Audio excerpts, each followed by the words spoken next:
বিতাড়িত শয়তানের কবল থেকে আল্লাহ তাআলার কাছে আশ্রয় চাচ্ছি।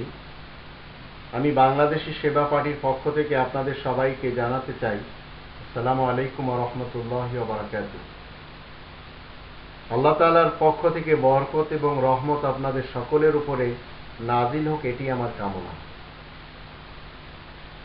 আমি বাংলাদেশি সেবা পার্টির পক্ষ থেকে দেশের সকল ভাই বোনদেরকে বলতে চাই, কোরআনের ৩৬ নম্বর সূরা ইয়াসিন এর ৬০ এবং ৬১ আয়াতে আল্লাহ বলছেন, আলাম আহদ ইলাইকুম ইয়া বানি আদম আল্লা তা'বুদুশ শাইতান ইন্নাহু লাকুম আদুউউম মুবিন ওয়া আনি'বুদুনি হাযা সিরাতুম মুস্তাকিম।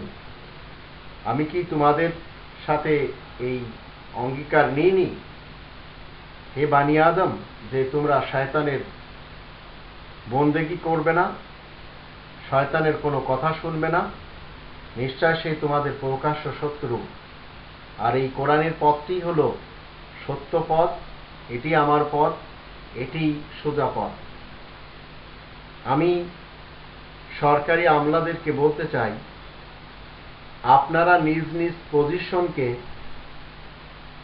যদি ইমানদারির সাথে ধরে রাখতে পারেন, তাহলে অবশ্য আপনাদের মাইনে হবে বৈধ।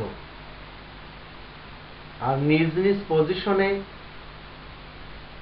কাজ যদি আপনারা ইমানদারির সাথে না করেন, তাহলে আপনাদের মাইনে এবং বেতন বৈধ হবে না। যারা ন্যায়ের সাথে কাজ করতে চায় তথাপি অন্যায়কারীদের পক্ষ হতে বাধা পায়, তাহলে ওই অন্যায়কারীরাও অবৈধভাবে অর্থ উপার্জন করেন। সরকারি চাকরিজীবীরা যারা ক্ষমতায় থেকে শুধু নিজেদের ফায়দাটা দেখেন, তারা সবাই দুষ্টু আমলা। আইন বর্জন করে যারা গুন্ডাগিরি করেন, ঘুষ নেন এবং নির্যাতন করে দেশের মানুষকে হয়রানি করেন, তারা সবাই মূলত দেশদ্রোহী লোক।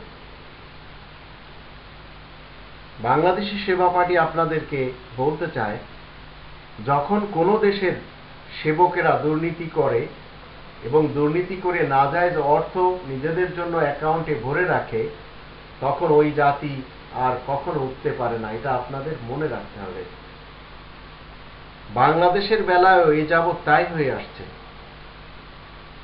বাংলাদেশি সেবা পার্টি দেশবাসীদেরকে বলতে চায়, একদিকে অশিক্ষিত গরিব জাতি দেশের সংবিধান মতে বিচার এবং অধিকার পায় না, অন্যদিকে বিশ্বের সামনে দুর্নীতির সিরিয়ালের একটি দেশ হিসেবে আজ দাঁড়ানো রয়েছে। এ দেশ মানবাধিকার শূন্য।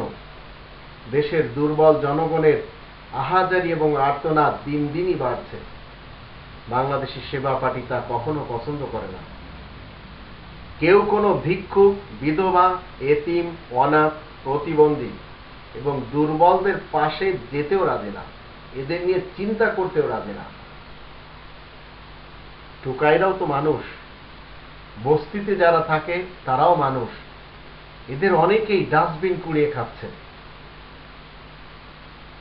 দেশের শিক্ষাঙ্গনে যদি গোলাগুলি, ধর্ষণ, হত্যা, ধাওয়া পাল্টা ধাওয়া দৈনন্দিন বৃদ্ধি পায়, আর প্রশ্নপত্র পরীক্ষার পূর্বে যদি ফাঁস হয়ে যায়, তাহলে ওই শিক্ষার্থীরা কি শিখল, তাদের চরিত্রে কি আসলো, দেশবাসীদের কাছে বাংলাদেশি সেবা পার্টি জিজ্ঞেস করতে চায়।